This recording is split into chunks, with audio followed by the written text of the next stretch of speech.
Recording शुरू कर दो चाहो तो प्रतीक्षा जी। तीन भुवन में सार वीतराग विज्ञानता, शिव स्वरूप शिवकार, नमो त्रियोग संहारी के, वृषवाणी माता की जय। ओके, तो अपन ने लास्ट टाइम जो है सेकंड हाल से हमने शुरू किया 7 तत्व। 7 तत्व में हमने पहली अफर्मेशन दी कि I am willing to change, घड़े की तरह। जैसे घड़े को चेंज अगर होने का इरादा ही ना हो, पानी ना हो, उसे तैयारी ना किया हो, तो चेंज भी नहीं हो सकता। टेक्स्ट बुक कौन सी ये बताई, हमने बताया कि हम एक साइकिल में क्यों हैं, है ना। और फिर हमने कहा इसको, हाँ जी भैया फुल स्क्रीन कर दीजिए ना स्लाइड को। बिल्कुल मैं कर रहा हूँ अभी भैया, बस मैं रिव्यू कर रहा हूँ लास्ट टाइम क्या कराया था। ठीक है भैया। हाँ, तो अभी मैं उस पे आऊंगा तो फुल स्क्रीन आ जाऊंगा। ओके, फिर हमने बताया कि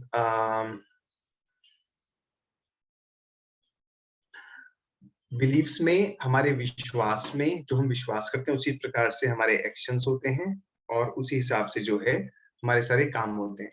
कैसे हमारे बिलीफ्स फॉर्म होते हैं, हमने बोला कि पुराने भव के संस्कार में, और जो भी हम सोचते हैं, विचारते हैं, एनालाइज करते हैं, बिलीफ्स जो है रूट है, उसके बाद जो है हमारे सारे फल आते हैं। ठीक है, अब साइकिल में क्यों है हम 4 गति में, क्योंकि हमारे कुछ विश्वास, कुछ चीजों के बारे में हमारे गलत श्रद्धा बैठी हुई है। वो क्या चीजें जिनके बारे में श्रद्धा बैठी हुई है, वो हमने डिस्कस किया। 7 तत्व है जिसके बारे में श्रद्धा गलत बैठी हुई है। तो अब रोड अहेड क्या है, अपन सातों तत्वों के बारे में चर्चा करेंगे, और सातों तत्वों के बारे में क्या हमारी गलत समझ है, उससे क्या हानि है, और क्या उसमें सही समझ से फायदा है। ठीक है, तो हमने जीव से शुरू किया था, और जीव से क्या प्रॉब्लम होती है, हमारी गलत समझ से जो है हम शरीर को ही अपना मानते हैं, शरीर में पूरा एनग्रॉस रहते हैं, और उससे अपन वॉयलेंस करते हैं। तो 13 स्लाइड किया था, अब अपन बढ़ते हैं आगे। ओके,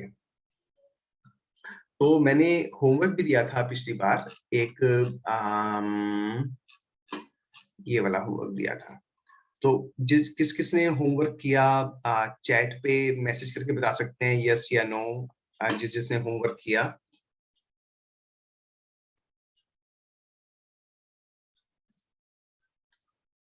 एफर्मेशंस किस किसने करी।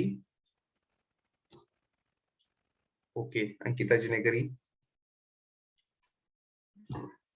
एफर्मेशंस करी किसने, I am willing to change, I am guest in the body. Okay, wonderful. Okay, बहुत बढ़िया।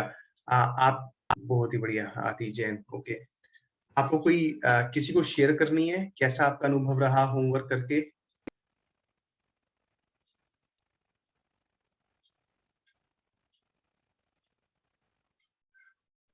कोई शेयर करना चाहेगा।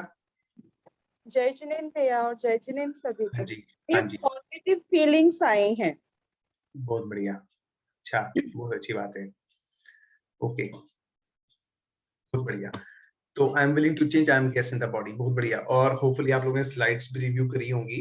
ठीक है, तो अब अपन चलते हैं आगे। ठीक है,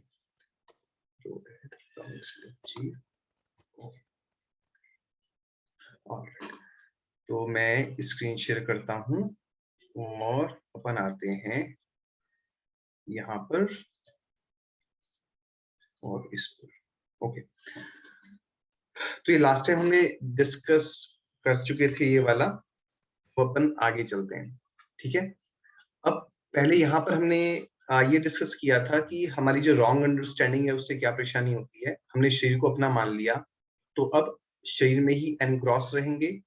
शरीर के साथ जो एसोसिएट है परिवार उसमें, और परिवार के साथ संबंधित घर उसमें, और इसके निमित्त बाकी बहुत सारे काम करेंगे अपन। 5 पाप भी करेंगे, 4 कषाय भी करेंगे, और हमारा जीवन इससे भरा हुआ है। ठीक है, ठीक है, चाहे अपन कितने भी धर्मात्मा हो, घर में बैठे हैं तो 5 पाप और 4 कषाय सबके हैं, थोड़ी या कम सबके हैं। उसे कर्म बांधते हैं, और कर्म बांधते हैं, और हम उसे सफर करते हैं। अब नेक्स्ट, ये हमने थोड़ा सा शुरू किया था लास्ट टाइम। अब प्रश्न होता है मैं कौन हूं। ठीक है, तो हु एम आई, मैं हूं कौन ये अपन समझते हैं, ठीक है। तो 3 ऑप्शन है यहाँ पर, ए, ठीक है, बी और सी। ए ऑप्शन क्या है कि मैं प्योर सोल हूं, या फिर मैं सोल हूं जिसमें राग और द्वेष भरा हुआ है, या फिर मैं शरीर हूं, ठीक है। तो आप बताइए मैं कौन हूं, मेरे को चैट पे मैसेज कीजिए, आपका क्या सोचना है। क्या मैं शुद्ध आत्मा हूं, या मैं ऐसी आत्मा हूं जो राग द्वेष से भरी हुई हूं, या मैं शरीर हूं, ए या बी या सी।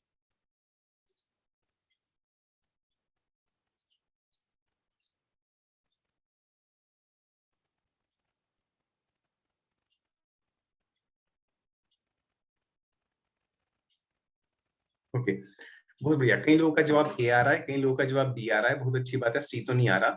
हम दोनों ही हैं अलग अलग पर्सपेक्टिव से, ए भी है और बी भी है एक अलग अलग पर्सपेक्टिव से। और वास्तविक में देखा जाए तो अभी है, अभी हम आत्मा है जो कि राग द्वेष से मैली है, ठीक है। और ये जो है हम स्वभाव से है, ये मेरा सही स्वभाव है। इसलिए एग्जाम्पल है, जैसे कि मान लो एक तालाब है और तालाब में पानी भरा हुआ है, और उसका स्वभाव क्या है, शीतल। और स्वभाव क्या है, स्टेशनरी। पानी को अगर आप तालाब में या किसी भी जगह पर रख दोगे तो वो स्टेशनरी रहेगा। तो पानी का स्वभाव क्या है, शांत और शीतल। मगर यहाँ पर जोर से हवा चली, बहुत जोर से हवा चली, तो हवा चलने से क्या हुआ, इसके अंदर वेव्स क्रिएट हो गई, लहरें क्रिएट हो गई। अब जो लहरें क्रिएट हुई वो पानी के अंदर ही क्रिएट हुई, बट वो पानी की नेचर नहीं है। पानी की नेचर तो शांत है। जो लहरों का ये जो अशांतपना आया है, ये अशांतपना इन हवा की वजह से आया है। इसी प्रकार से इसके अंदर जो राग और द्वेष आया है, ये कर्मों की वजह से आया है, ठीक है। तो इसलिए अभी तो मेरे अंदर राग द्वेष है, तो आई एम सोल विद राग और द्वेष। बट मेरी जो नेचर है वो कैसी है, शांत, शांत आत्मा वाली, ठीक है। तो हम कौन है, हम अभी वर्तमान में ये वाली आत्मा है, राग और द्वेष से युक्त है। मगर हमारा स्वभाव कैसा है, शुद्ध आत्मा, प्योर सोल वाला मेरा स्वभाव है। जैसे कि जल, जल जो है वर्तमान में उथल पुथल वाला है, बहुत लहरें उसके अंदर आ रही हैं। बट ये लहरें उसका स्वभाव नहीं है, क्योंकि हवा की वजह से आई हैं। उसका स्वभाव तो शांत है और शीतल है, ठीक है। ओके, अब यहाँ प्रश्न उठता है कि हमने ये समझ लिया, आपने कहा और हमने समझ लिया कि भाई मैं कौन हूं, मेरे को समझ में आ गया। इससे मेरे को फायदा क्या हुआ, ठीक है, मेरी प्रॉब्लम्स कौन सी सॉल्व हुई इससे। अपन चलते हैं अगली स्लाइड में। इससे फायदा क्या हुआ, दो तरह के पर्सपेक्टिव है जो अपनी पिछली बार भी हुई थी बात। एक तो लैंड लॉर्ड और एक टेनेंट, ठीक है। अब मान लो कोई टेनेंट अपने को लैंड लॉर्ड समझना शुरू कर दे। टेनेंट सोचे ये तो मेरा ही घर है, तो क्या होगा, वो उस घर से ऑब्सेस्ड हो जाएगा, उस घर की बहुत रिपेयर करेगा, उस घर के बारे में इतना सोचेगा कि मुझे इसे अच्छा नरिश करना है, इसे मतलब इसे बढ़िया मेंटेन करना है, बड़े अच्छे से रखना है। उसका पूरा जीवन ही देखा जाए उसे घर के ऊपर ही काफी फोकस हो जाएगा, ठीक है। तो टेनेंट टेनेंट अगर लैंडलॉर्ड अपने को सोचना शुरू कर दे, तो यहाँ पर क्या हुआ, यहाँ पर हमने समझ लिया कि हम इस शरीर के अंदर क्या है, टेनेंट की तरह हैं। जैसे कि लीज मिली है 50 साल की या 100 साल की, जितने भी समय की लीज मिली है, जितने समय का उसका आयु है, तो वो उसकी लीज है और हम इसमें टेनेंट की तरह हैं। इससे क्या फायदा होगा, इससे उसे लेस अटैचमेंट होगा इस शरीर से, वो शरीर से अपने को आइडेंटिफाई नहीं करेगा, और वो ये पता करेगा कि मेरा सच्चा घर कौन सा है। जब भी कोई किराएदार होता है, आप देखोगे किसी शहर में गया कोई बालक पढ़ाई करके, और मान लो किसी बैंगलोर या पुणे में काम करना शुरू कर दिया, तो 2-4 साल तक वो किराए पे रहता है, फिर वो सोचना शुरू करता है यार कोई घर खरीदा जाए जहां पर मैं परमानेंटली रह सकूं। तो टेनेंट हमेशा ये सोचता है कि मेरे को परमानेंट घर कहाँ मिलेगा, कैसे मिलेगा। बट जो लैंडलॉर्ड है वो तो सोचता ही नहीं है, क्योंकि उसे तो घर मिल चुका है, और घर मिल चुका है तो वो अपने असली घर के बारे में सोचता नहीं है। इसलिए जब हमने समझ लिया कि शरीर मैं हूं और शरीर ही मेरा असली घर है, यही मैं हूं, तो वो जीव कहीं और जाने के बारे में उसकी इच्छाएं खत्म हो जाती हैं। और जब वो टेनेंट समझता है तो अपने असली घर में जाना चाहता है कि असली घर मेरा कौन सा होगा जहां पर मैं जा सकता हूँ। तो जो व्यक्ति समझेगा कि I am guest in the body, जो हमारी एफर्मेशन थी, तो एफर्मेशन से अब वो समझना शुरू करेगा, एफर्मेशन से जो उसका विश्वास ठीक होगा कि मैं तो उसमें गेस्ट हूँ, कि मेरा असली घर कौन सा है, तो पता पड़ेगा कि असली घर तो मेरा सिद्ध अवस्था, अपनी आत्मा में ही रह जाना, जहां पर मैं शुद्ध हूँ, जैसा पानी शांत हो गया है, जहां पर कोई हवा नहीं है, कोई तरंग नहीं है, वो ही वास्तविकता है, मेरा घर है और वही मेरे को जाना चाहिए। ठीक है, तो ये फायदा हुआ हमें अपने को समझने से कि मैं कौन हूं और ये शरीर क्या है। ओके, अब मैं एक्चुअली जब मैंने ये सब चीजें पढ़नी शुरू करी और मैं बड़ा कंफ्यूज था, अब से करीबन 10 साल पुराने या 12 साल हो गए होंगे, 2005 के आसपास 15 साल हो गए, कि ये जो आत्मा आत्मा अपन बोलते हैं जैन दर्शन के अंदर, वास्तविकता में आत्मा है या नहीं है। तो मुझे कुछ इसके कुछ वो नहीं मिलते थे एविडेंसेस। तो मुझे लकीली ये एक डॉक्टर आयन स्टीवनसन है, जिन्होंने यूनिवर्सिटी ऑफ वर्जीनिया में काफी रिसर्च करी और इन्होंने 3000 केसेस स्टडी किए रीइंकार्नेशन के, और ऐसे ऐसे रीइंकार्नेशन के केसेस स्टडी किए जिसमें कि लास्ट बर्थ में कोई बच्चा था, कोई बड़ा था और बड़ा मरा, और जब वो बच्चा मतलब नेक्स्ट बर्थ में बच्चा बना, तो उसका इन्होंने इंटरव्यू लिया शुरू के 3 साल 4 साल का जब बच्चा था, और उसने अपने पिछले भव के बारे में बताना शुरू किया। इन्होंने जाके सब कुछ वेरीफाई किया कि वास्तविकता में ऐसा था नहीं था। तो इन्होंने सब कुछ सत्य पाया, और उसमें मजेदार बात क्या थी कि कुछ बर्थ मार्क्स थे, जैसे एक बच्चा है जिसकी कहानी हमारी इस स्टोरी में है, राजपिछे जन्म का। उस बच्चे के बर्थ मार्क यहाँ चिन पे था और यहाँ पर एक सर पे था, और वो बच्चा बता रहा था कि बच्चे के बर्थ मार्क जो माँ बाप ने था वो केवल ये वाला देखा था, ये वाला नहीं देखा था, क्योंकि यहाँ पर बालों की वजह से वो बर्थ मार्क दिखता नहीं था। वो कह रहा था कि मैं किसी टर्की या किसी देश में रहता हूँ, और रहता था पहले भव में, और वहां पर वो एक डाकू था और वो सुसाइड करके मरा था। और सुसाइड उसने कैसे किया था, रिवॉल्वर रखी थी यहाँ पर चिन पर, और गोली उसकी यहाँ से निकल करके सिर से बाहर निकल के चली गई थी। और उसकी पोस्टमार्टम वगैरह की रिपोर्ट्स वगैरह देखी डॉक्टर आयन स्टीवनसन की टीम ने, उन्होंने एकदम सत्य पाया कि वास्तविकता में ऐसा है। जब उन्होंने पता पड़ा कि भैया गोली ऐसे निकली है, तो उन्होंने बच्चे के सर पे पीछे की ओर जाके देखा कि भाई यहाँ भी कोई बर्थ मार्क है क्या, तो पता पड़ा वहां पर भी बर्थ मार्क है। तो इससे डॉक्टर आयन स्टीवन का ऐसा समझना था कि केवल एक आत्मा का कॉन्सेप्ट ही है पूरी दुनिया जो में दिखाई देती है, जो कि इस चीज को एक्सप्लेन करता है। इसके अलावा ये तो मतलब एक रिसर्च है, ये आप चाहें तो इसको मैं स्लाइड शेयर करूंगा, तो इसमें होपफुली इसमें अगर दिख जाए, ये देखो, ये देखो एग्जैक्टली यहीं पर है। वो जो गोली मारी तो चिन से गई, सर से निकली, और उसका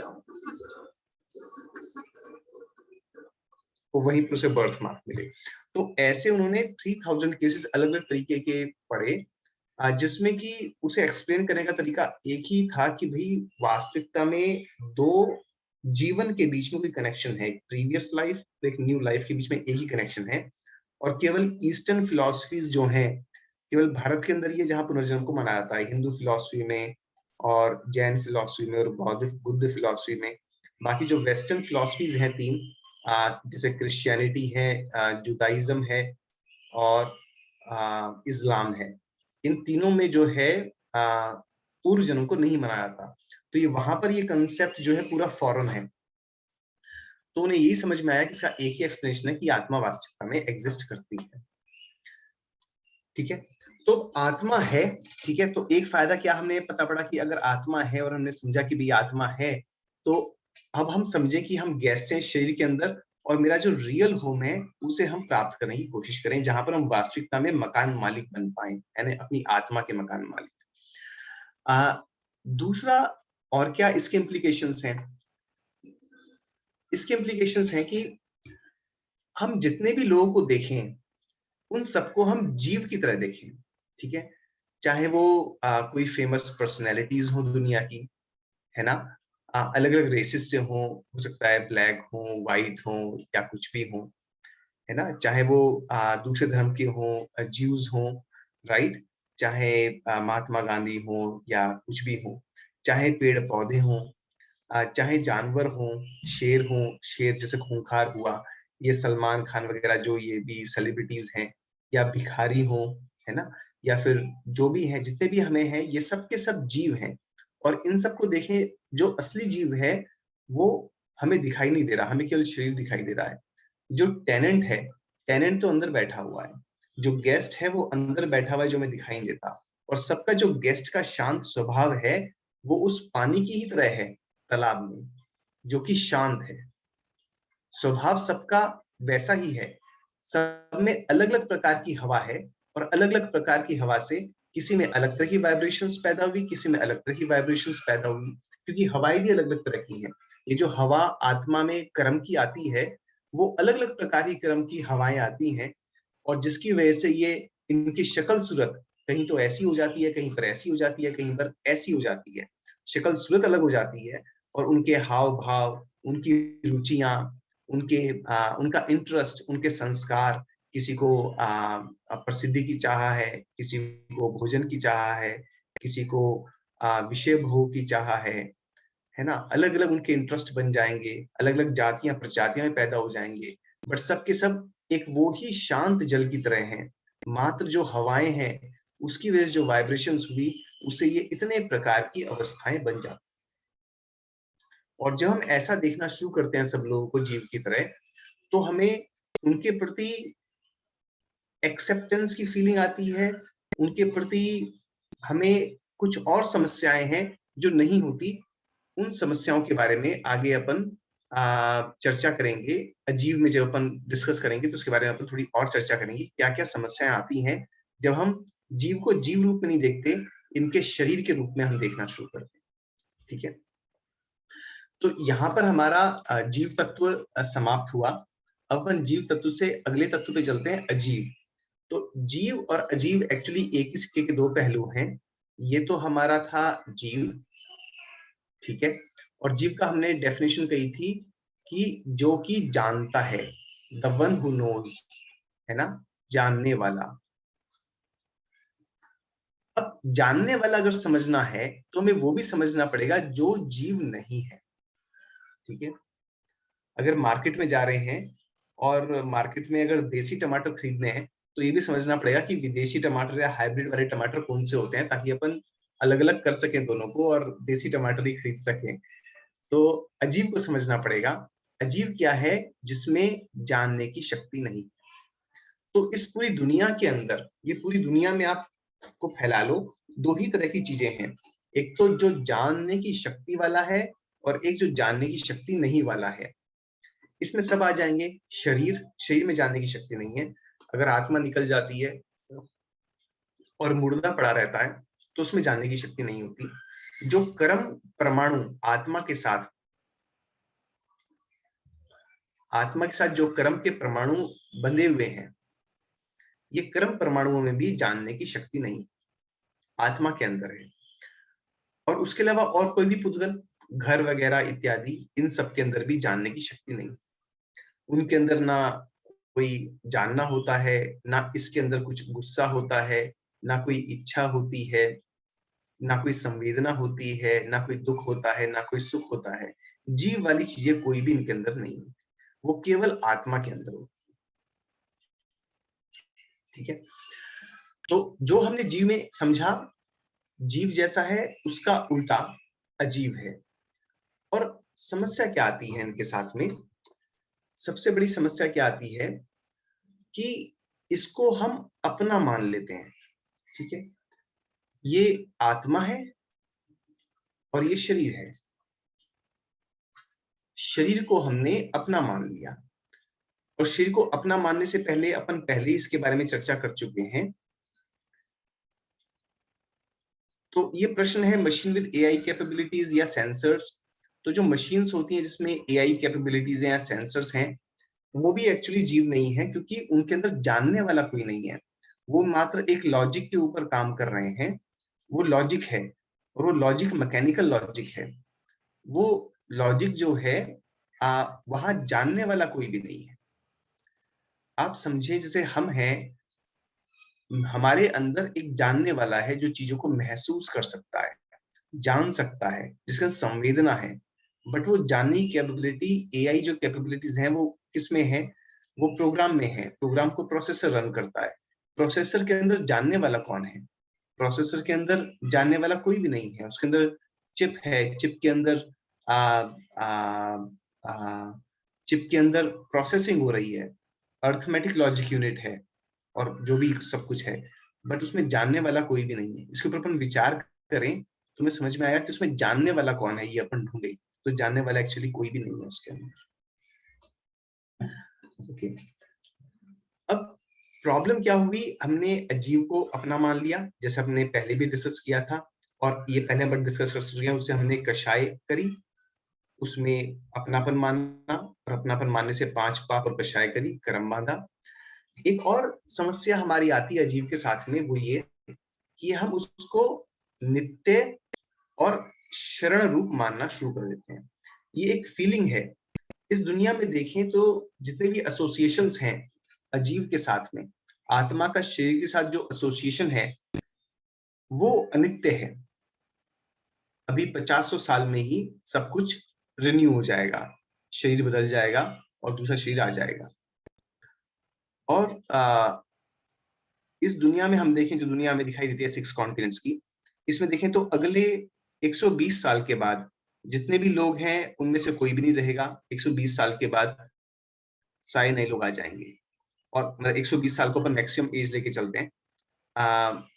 और ऐसे ही अपन पीछे देखें तो 120 साल पहले, मतलब 1900 से पहले जो व्यक्ति कोई बॉर्न हुआ हो वो कोई भी आज नहीं है। 1900 से पहले पूरी दुनिया के अंदर जितने भी लोग थे, वो हो सकता है 2-3 करोड़, 200-300 करोड़ जितने भी होंगे, उनमें से कोई भी व्यक्ति अभी नहीं है।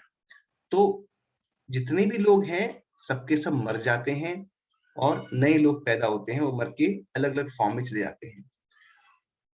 मगर ये वास्तविकता होने के बावजूद भी हम जब इनके साथ में रहते हैं, शरीर के साथ में हमने 50 साल बिताए, परिवार के साथ बिताए, माता पिता के साथ बिताए, तो हमारे साथ एक फीलिंग आनी शुरू हो जाती है जैसे नित्य हो, और या हम उसे नित्य रखना चाहते हो, है ना। और एक वो हमें शरण रूप लगते हैं, हमें कोई भी जरूरत लगेगी तो हम इनकी हेल्प ले लेंगे। जैसे अगर हमें कुछ भी प्रॉब्लम आएगी तो हम उनकी हेल्प ले लेंगे और हमें हेल्प मिल जाएगी। मगर जब व्यक्ति मरता है तो कोई भी शरण देने वाला नहीं होता, और जो भी ये चीजें हैं इनमें से कोई भी नित्य नहीं है। तो ये अजीब के बारे में समझने की ये बहुत इंपॉर्टेंट चीज है समझने की, कि जितने भी संबंध आत्मा के साथ में हैं, चाहे वो कर्म ही क्यों ना हो, शरीर हो, परिवार हो, घर हो, रिलेटिव्स हो, फ्रेंड्स हो, वो सबके सब अनित्य हैं और वो सबके सब कोई भी मेरे लिए कभी भी शरण रूप नहीं है। हाँ वैभव भैया। भैया व्यवहार में तो हो सकता है ना? हाँ तो देखो, नित्य है, नित्य तो व्यवहार में भी नहीं है।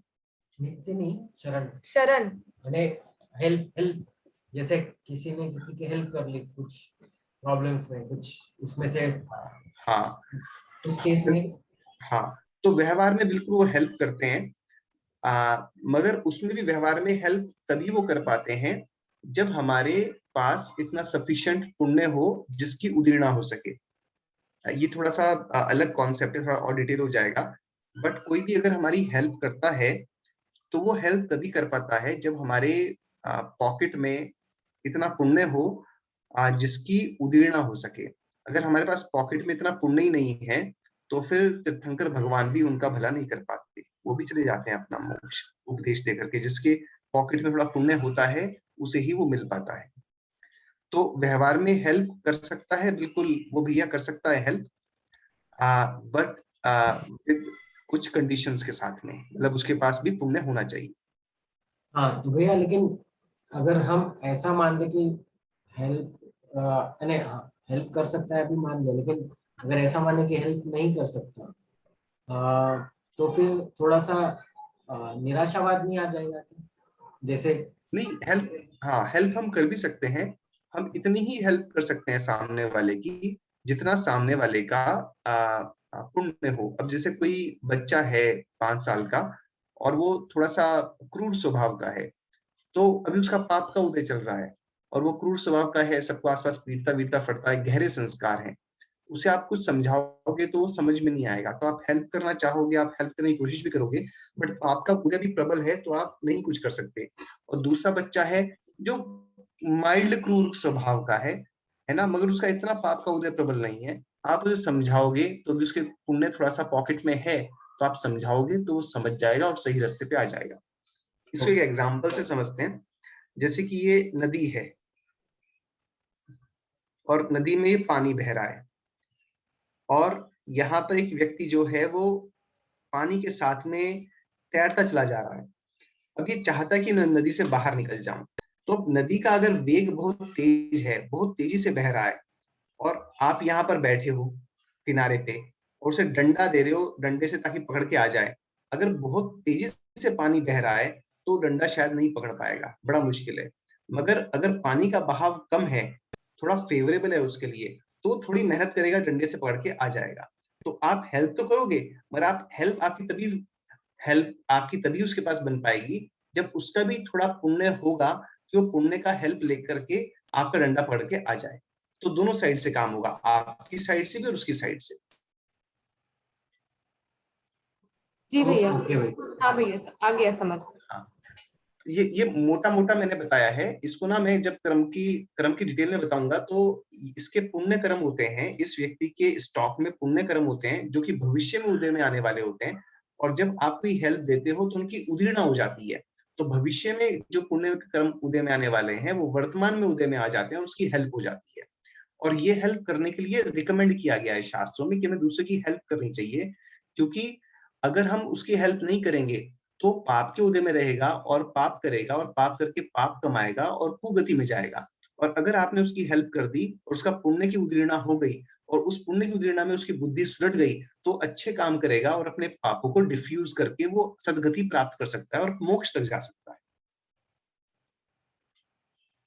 ठीक है ना? ये थोड़ा हाँ जी भैया, नहीं आ गया, समझ में आ गया। ठीक है जी। अब हुआ कि रॉन्ग अंडरस्टैंडिंग ऑफ अजीब, जो अजीब तत्व है इसकी गलत समझ क्या है।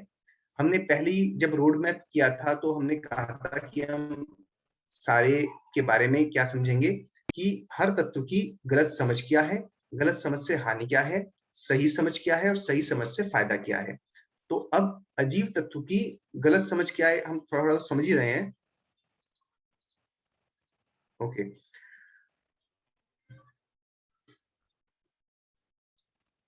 ये निश्चय व्यवहार बाद में चलेंगे। अभी हमारी जो चर्चा हो रही है ना आगम की चल रही है, तो जिनवाणी में दो चीजें होती हैं, आगम और अध्यात्म। तो निश्चय व्यवहार जो है अध्यात्म में आता है। अध्यात्म में भी अपन थोड़ा बाद में प्रवेश करेंगे। अभी अपन क्योंकि आगम साइड में है तो इसलिए अपन निश्चय व्यवहार की चर्चा भी नहीं करते, बाद में अपन करेंगे। ठीक है ना? ओके, तो रॉन्ग अंडरस्टैंडिंग अजीब की क्या है?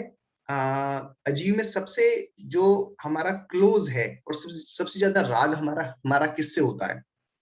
अगर मैं आपसे पूछूं सबसे ज्यादा राग किसके साथ है हमारा? शरीर के साथ राग है, या परिवार के साथ राग है, या घर के साथ राग है, या धन संपत्ति के साथ राग है? ठीक है, आपको चार ऑप्शन देता हूं, A B C D.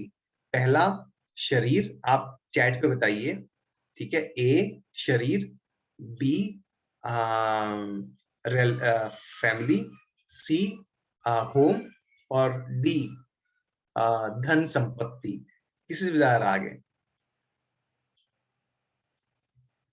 Okay तो सबके सब ए बोल रहे हैं। ओके, तो बट इन जनरल ए से ही सबसे ज्यादा राग रहता है लोगों का। बहुत बढ़िया आप लोग बता रहे हैं। तो ये आत्मा है, ये शरीर। तो अजीब में सबसे मुख्य जो है एक्चुअली वो शरीर ही है, जब से क्लोज है, सबसे ज्यादा राग रहता है। और क्या हमारी रॉन्ग अंडरस्टैंडिंग है कि पहले तो हमने शरीर को मैं मान लिया। आप देखिए, शरीर को मेरा मानो तो चलो एक पर्सपेक्टिव है, मेरा है, मेरे पास में है, बट शरीर को मैं मान लिया, आई एम द बॉडी, ये रॉन्ग अंडरस्टैंडिंग हो गई, है ना? फिर फीलिंग ऑफ परमानेंस, ये भी हमें फीलिंग ऑफ परमानेंस, एक फीलिंग आती है कि एक फीलिंग सी हो जाती है कि ये तो जैसे हमेशा ही हमारे साथ रहेगा। हम ये रियलाइज नहीं करते कि एक दिन ये छूट जाएगा। शरणपना, ये शरीर भी हमें शरण रूप दिखाई देता है कि जब भी हमें प्रॉब्लम होगी हमारी हेल्प करेगा। और फिर उसके बाद में जो बाकी चीजें हैं, हाउस मेरा है, मेरा मतलब उसे ऐसा मान लेना कि ये मेरा ही रहेगा। वो मेरा भी है किसी पर्सपेक्टिव से, बट उसी पर्सपेक्टिव से है कि मैं इसका टेनेंट हूँ, किराएदार हूँ एक तरीके से, और गेस्ट हूँ एक तरीके से। जैसे गेस्ट कहीं रहता है उसी हिसाब से मेरा है, परमानेंटली मेरा नहीं।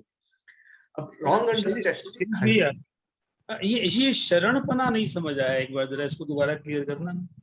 हाँ, शरणपना अपन रिमूव कर देते हैं, ये मैंने गलत लिख दिया है, ये इसमें ज्यादा एप्लीकेबल नहीं है। शरणपना बाकी चीजों में एप्लीकेबल होगा। अच्छा जी, अब ये जो हमारी रॉन्ग, इसके अलावा और भी रॉन्ग अंडरस्टैंडिंग्स कई सारी हो जाती हैं। इससे क्या नुकसान होता है? इसको अपना मानने से, शरीर को अपना मानने से क्या नुकसान होगा? जो पहले मैंने समझाया है कि यही कि 5 पाप करता है जीव, 4 कषाय करता है और उससे कर्म बांधता है, और कर्म बांधने से फिर से शरीर मिलता है, और शरीर मिलके फिर यही करता है, 5 पाप 4 कषाय, और फिर कर्म बांधता है, फिर शरीर मिलता है, एक चक्र में घूमता रहता है। ठीक है, अब अपन आगे चलते हैं।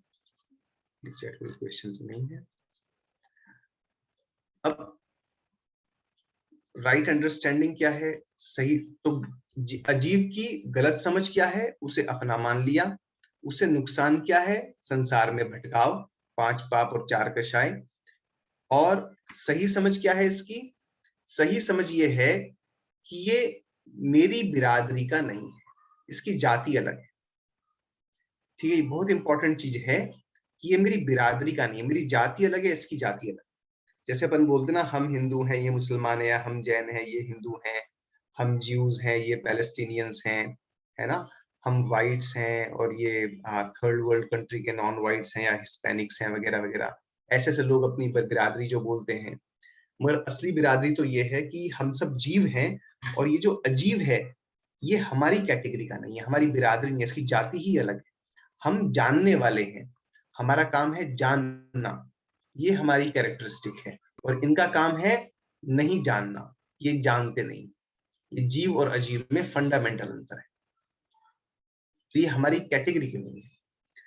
ये मेरा ना कभी था ना कभी होगा, परमानेंटली ना तो ये मेरा कभी था और ना कभी हो सकता है, ये बदलता रहेगा। अजीब आता रहेगा, अजीब जाता रहेगा, ठीक है, मगर ये मेरा कभी परमानेंटली ना कभी हुआ है ना कभी हो सकता है। और मैं इससे अटैच होकर के खूब सारे पाप कर देता हूं। नया आता है, पुराना चला जाता है। ठीक है, इससे संबंध रखने में कोई सार नहीं है, क्योंकि जो चीज छूट जाने वाली है उससे संबंध रखना चलो ठीक है, उसमें कोई सार नहीं है, एसेंस निकलेगा। जो आए और चला जाए उसमें क्या सार है? और सार किस चीज में है? जब हमने अजीब को समझ लिया कि इससे पहले ये मेरे को नाता छोड़े, क्यों ना मैं इसे नाता छोड़ दूं, और इसे नाता छोड़ करके अपनी आत्मा को पवित्र कर लूं। तो अजीब को समझने का सार क्या है? ये सार है कि मैं इसको छोड़ दूं और छोड़ करके अपनी आत्मा को पूर्ण पवित्र और पूर्ण शुद्ध कर लूं। अब कुछ इंटरेस्टिंग पर्सपेक्टिव है अजीब के, जो अपन दुनिया में देखते हैं, थोड़ा अध्यात्म से थोड़ा सा अलग है ये, है ना। बट आप ये देखो कि जो दुनिया में प्रॉब्लम्स हैं, है ना, जैसे अपनी बात हुई थी, आप ये देखोगे दुनिया में रेसिज्म, रंग भेद बहुत ज्यादा है। भारत के अंदर में ज्यादा नहीं दिखाई देता, बट दुनिया में हम देखें तो जैसे यूरोप के अंदर अगर आप जाओ तो भैया ये क्रिश्चियंस हैं, ज्यूज हैं, है ना, पैलेस्टीनियंस हैं। अब आप लोगों को पता नहीं हिस्ट्री वर्ल्ड की इतनी पता है नहीं पता है, बट क्रिश्चियंस जो है उन्होंने मुस्लिम्स के ऊपर 2 या 3 बार क्रूसेड्स करी, वॉर करी, लड़ाई करी और मारा। किसके आधार पर? कि भाई इनका धर्म अलग है, हमारा धर्म अलग है, हम अलग हैं और ये अलग बिरादरी के हैं। क्यों?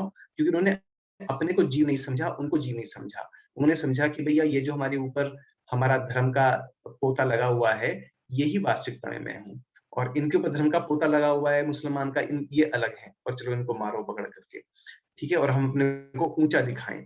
ठीक है, या मैं ज्यूज हूं तो सारे पैलेस्टीनियंस को बाहर निकाल दो, या पैलेस्टीनियंस हैं तो ज्यूज को मारो, या मैं गोरा हूं तो मैं सुप्रीम हूं, सबसे बड़ा हूं। ठीक है, या फिर एनिमल्स के प्रति उनमें कोई सेंसेशन नहीं है, अपन उन्हें मार सकते हैं, उनको स्लॉटर कर सकते हैं। ठीक है, तो ये जो, अच्छा, अब ये एनिमल्स के प्रति सेंसेशन नहीं है, जो स्लॉटरिंग है, जो ये मारना काटना होता है, ये पूरा वेस्टर्न कल्चर में ज्यादा चलता है।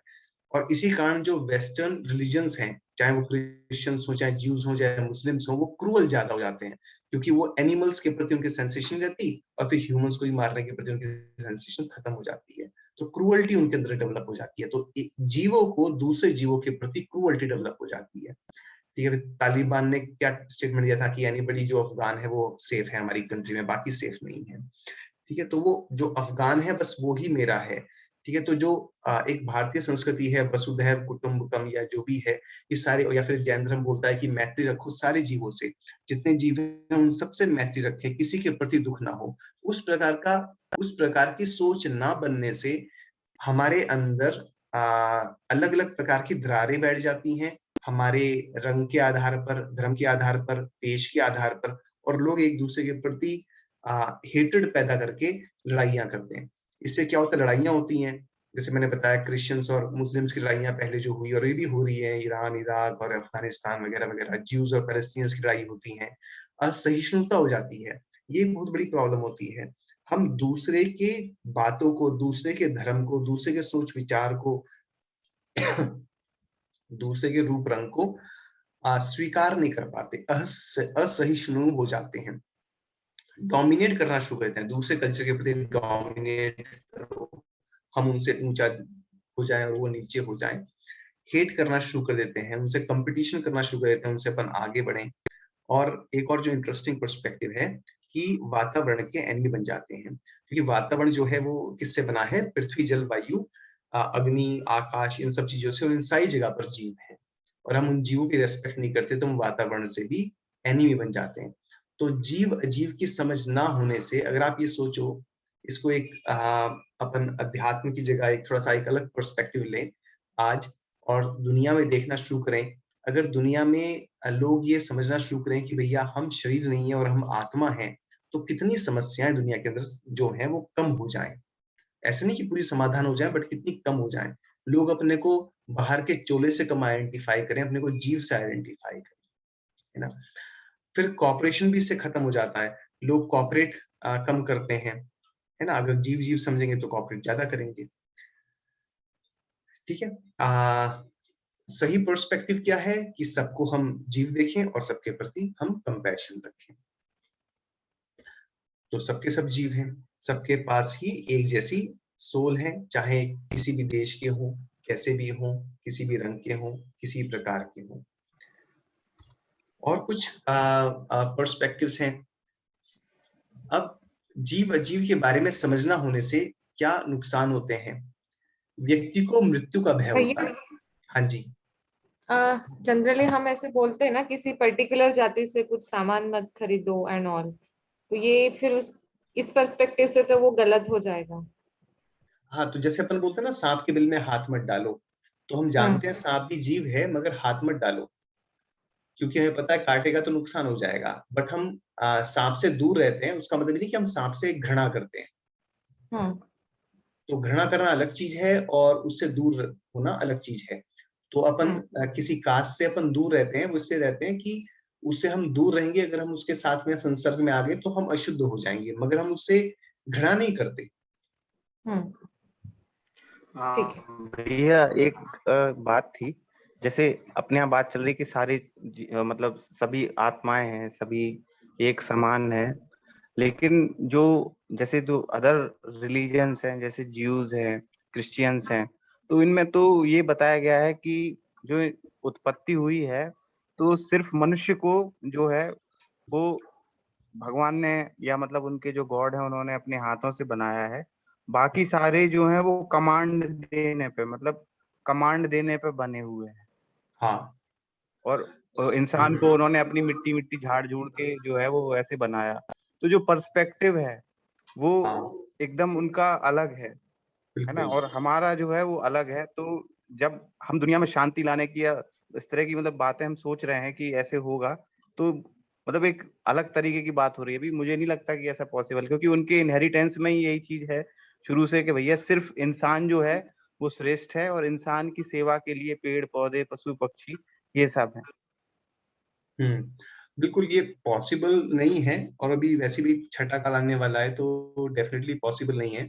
बट ये चीज समझ करके हम अपना समझ ठीक कर सकते हैं, और हमारे मन में कोई द्वेष हो वो खत्म कर सकते हैं। हम समझ सकते हैं कि भाई ये जो कंसेप्ट है, जो समझे उसका कल्याण हो सकता है। जो इस बात को समझ जाए, चाहे वो क्रिश्चियन हो, चाहे जीव हो, चाहे कोई भी हो, वो समझ के वो भी अपना कल्याण कर सकता है, वो भी वास्तविकता में जीव है। अब उनका जो बिलीफ है जो हमने पहले बात करी थी कि भाई बिलीफ जो है, बिलीफ से ही सारे फल निकलते हैं। अगर बिलीफ गलत है तो फल भी गलत है। उन्होंने जैसा विश्वास किया, जो उन्होंने उनके जो है जो मोसेस थे या जो भी थे ज्यूस के, उन्होंने जो बताया कि भाई ह्यूमन सर्वश्रेष्ठ हैं और जो है आप इंसानों को खा सकते हो या मार सकते हो, उसको मारने का सही तरीका ऐसा है ना। तो जैसा वो करेंगे उसके हिसाब से फिर उन्हें उनका कंडक्ट होगा और वैसे उन्हें फल मिलेंगे। मगर हम यहाँ पर चेंज उनको तो नहीं कर सकते, मगर अपने को परिवर्तन कर सकते हैं। और हम समझ सकते हैं कि भैया परिवर्तन जो है वो वास्तविकता में अपने को करने का यही सही तरीका है। ठीक है ना।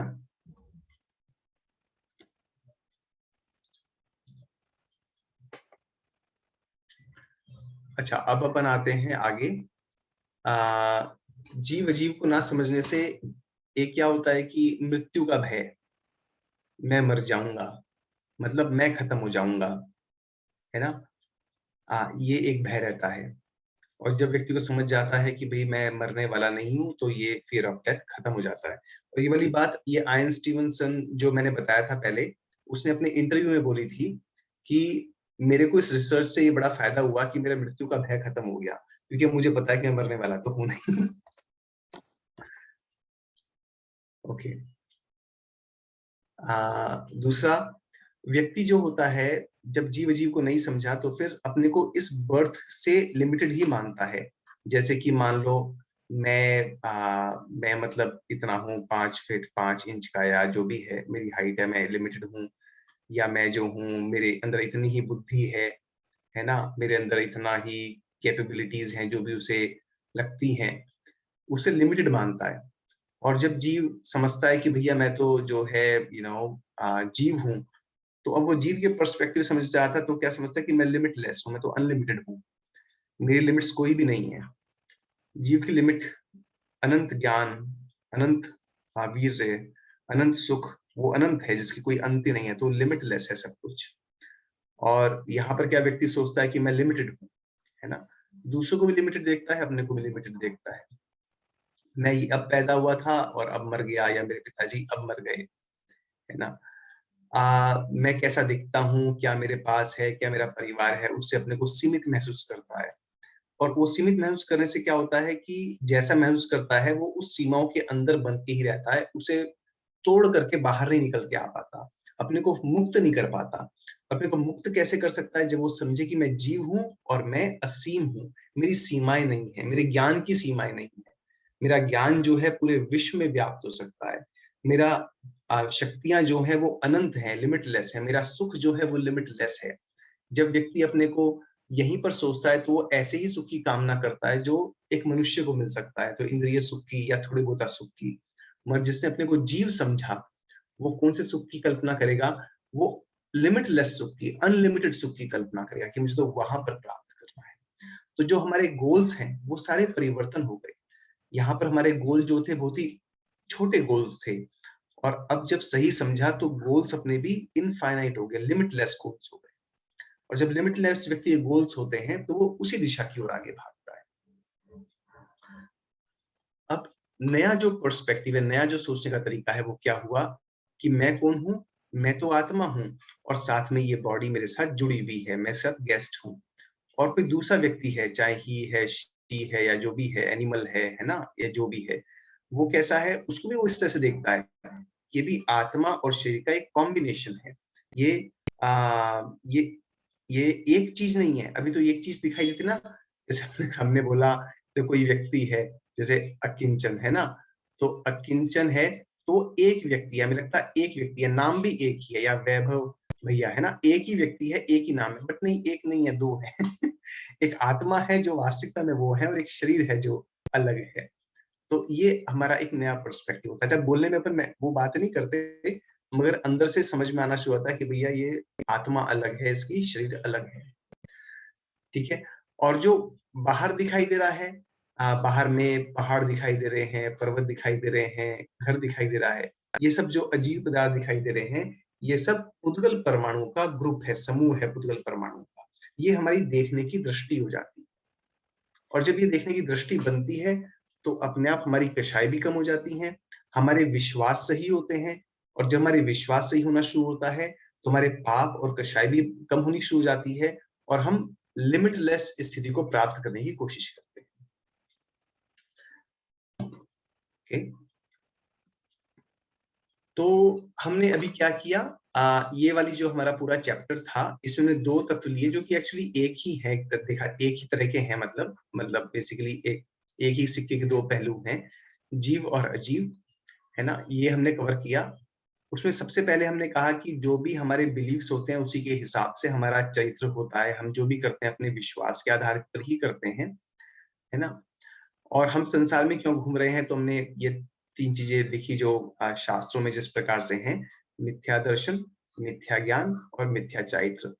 और फिर हमने कहा हम सात के बारे में चर्चा करेंगे, उसमें जीव और अजीव, ये दो की हमने चर्चा करी। अब हम बाकी पांच दो की अगली स्लाइड में चर्चा करेंगे। ओके, तो जीव अजीव पे अपन कुछ ध्यान भी कर लेते हैं छोटा सा, और फिर मैं थोड़े से होमवर्क दे दूंगा आपको, ठीक है। तो अपन ध्यान करने को रेडी है।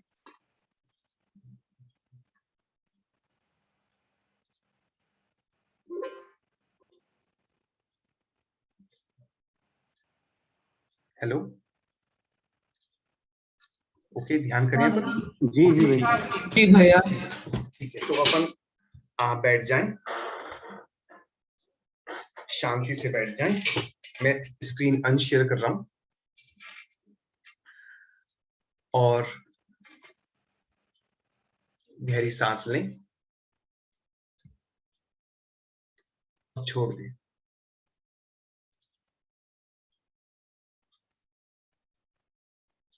एक और गहरी सांस लें और छोड़ते हुए पूरा शरीर को शिथिल कर दें।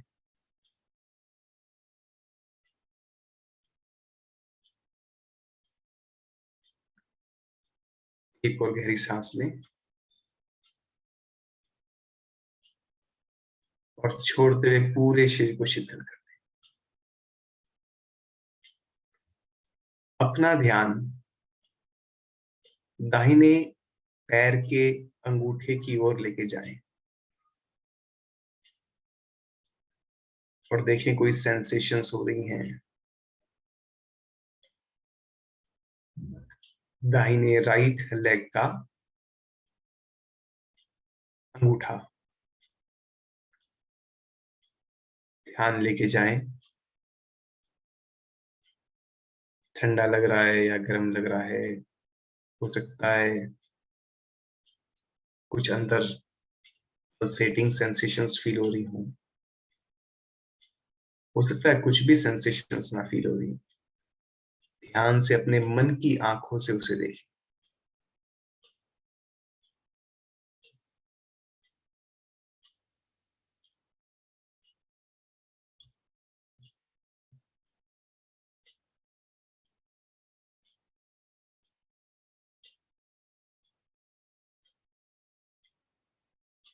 देखें, ये अनंत परमाणु से मिलकर के ये अंगूठा बना है।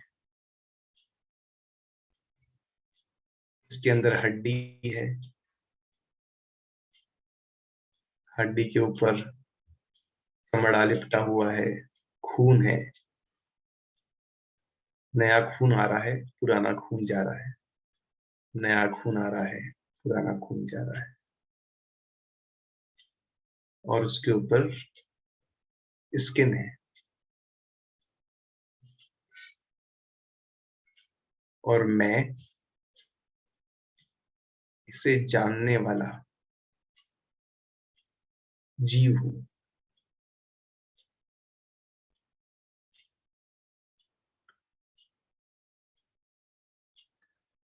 अब अपना ध्यान अपने राइट लेग, पूरा राइट लेग लेके जाएं, नीचे से लेके ऊपर तक पूरा पैर देखें इसे। इसमें घुटना है, ऊपर थाइज है, नीचे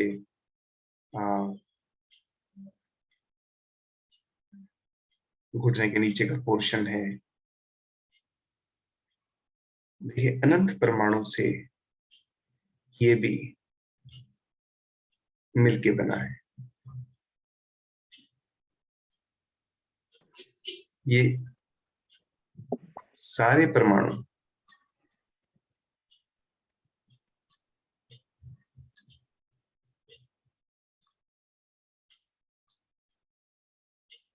हो सकता है 400 साल पहले ये सारे परमाणु जिनसे पैर मिलके बना है, ये 400 साल पहले किसी वनस्पति के अंश हो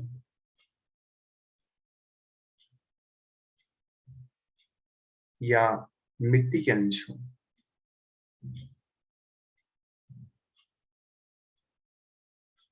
या क्या पता किसी जीव के शरीर के अंश हो, और कुछ परमाणु पता नहीं कहीं और से हो, कुछ परमाणु कहीं और से हो, कुछ परमाणु कहीं और से।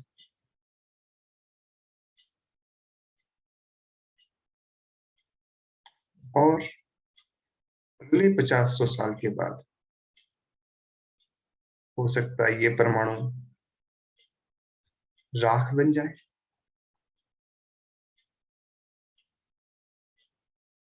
या कुछ और परिवर्तन इनमें हो जाए।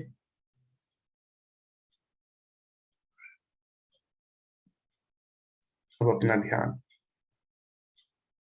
लेफ्ट लेग की ओर लेके जाए।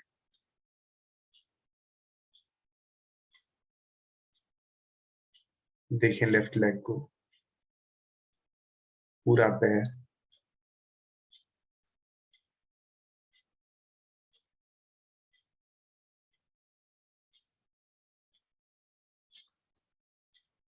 इस पूरे पैर में अनंत परमाणु,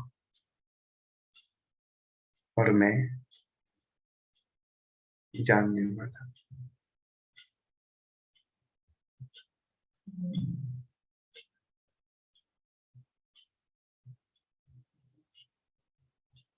इसके अंदर हड्डी की कल्पना करें, पैर के अंदर हड्डी है, मन की आंखों से देखें।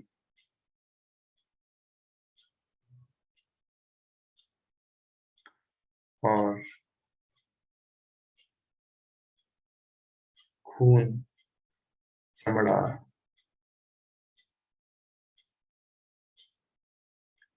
इसके जितने भी परमाणु हैं, वो हो सकता है किसी न किसी रूप में पहले कोई सब्जी के रूप में, कोई फल के रूप में, कोई अनाज के रूप में, कोई मेवों के रूप में, किसी भी रूप में मेरे अंदर आए हों और आकर के ये पैर के रूप में बन गए हों।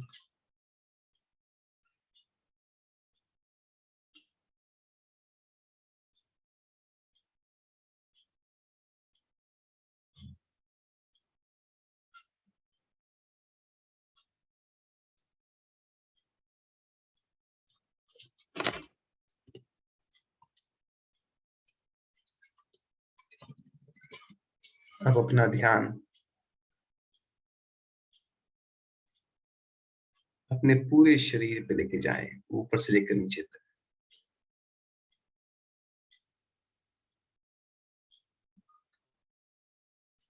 देखें अनंत परमाणु,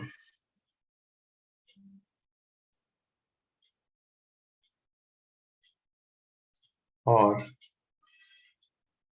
इसके अंदर हड्डियां, मांस, चमड़ा, और मैं जानने वाला। और ये परमाणु, इसमें भी नए परमाणु आते जा रहे हैं और पुराने निकलते जा रहे हैं। देखें अपने को, रोज हम भोजन कर रहे हैं तो नई नई परमाणु शरीर अवशोषित करता है, नई कोशिकाएं बनती हैं और पुरानी कोशिकाएं निकल जाती हैं। कहते हैं कुछ ही दिनों में हमारा खून नया हो जाता है, पुराने खून की सारी सेल्स मर जाती हैं और नए नए खून की सेल्स बन जाती हैं।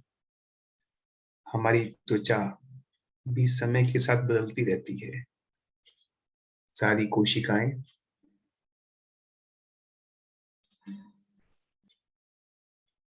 धीरे धीरे होकर के पुरानी कोशिकाएं जीर्ण होकर के शरीर से निकल जाती हैं और नई कोशिकाएं बन जाती हैं। ये पूरा शरीर बदलता रहता है। वृद्ध होते होते चेहरे पे झुर्रियां आ जाती हैं, बाल सफेद हो जाते हैं, शरीर के अंदर अंग में भी नए नए परमाणु आते जाते हैं, पुराने परमाणु निकल जाते हैं। और मैं जानने वाला वो ही का वो ही रहता।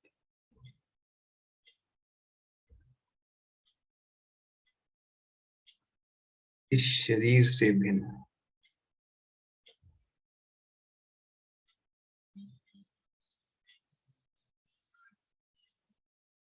मात्र ज्ञान और सुख स्वभाव। गहरी सांस लें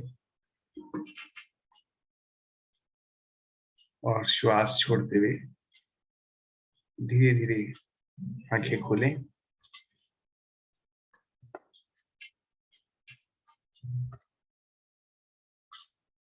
मैं स्क्रीन शेयर कर रहा हूं। तो ये होमवर्क है अपना।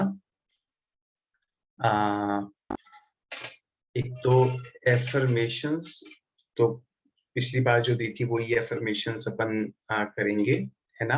आप लोगों ने एफर्मेशंस करी तो फिर से एफर्मेशंस करेंगे और 2 बार आप लोग ध्यान करें। ये वाला ध्यान, इसकी रिकॉर्डिंग जो है प्रतीक्षा जी कर देंगी अपलोड।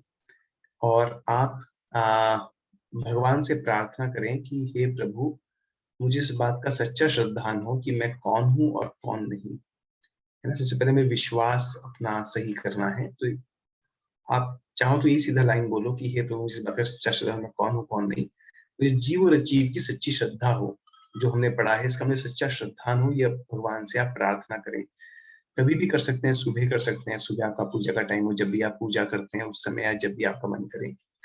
और चिंतन करें, दुनिया के बारे में सोचें, देखें कि कैसे दुनिया में सब लोग दुखी हैं, ये ना जानने से कि वो जीव अजीव हैं। ठीक है, तो ये चीज जो है होमवर्क है। और एफर्मेशंस, तो I am guest in the body, ये पहले थी। आई हैव नो लिमिट्स या आई एम लिमिटलेस, ये एक एफर्मेशन और ऐड कर सकते हैं। ये सुबह उठ के आप ये भावनाएं भा सकते हैं और शाम को सोते वक्त भा सकते हैं और दिन में जब भी समय मिले तो भा सकते हैं। और एक एफर्मेशन ये भी है, I am willing to realise the true nature of the universe. दुनिया कैसे काम कर रही है, यूनिवर्स का जगह आपको दुनिया कुछ भी वर्ड यूज कर रहा हूँ, जैसे हिंदी अंग्रेजी जैसे आपको ठीक लगे वैसे कर सकते हैं। कि मैं रियलाइज करने के लिए विलिंग हूँ, चाहता हूँ कि वास्तविकता में इस दुनिया का सत्य क्या है, ताकि मैं अपना कल्याण कर सकूं। ठीक है, तो कोई प्रश्न आज के में?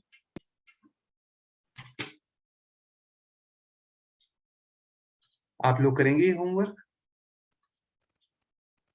मेरे को चैट पे बताना। जी भैया। ऑलराइट, ठीक है, तो ये होमवर्क अपन भेज देंगे। और ठीक है, तो फिर अपन जिनवाणी स्तुति करते हैं। जा वाणी के ज्ञान से सूझे लोकालोक, सो वाणी मस्तक नमोस्ता दे थूंद हो। हे जिनवाणी भारती तो ही जपो दिन रैन, जो तेरी शरण आ गए सो पावे सुख चैन। जिनवाणी माता की जय। काल सर करते हैं।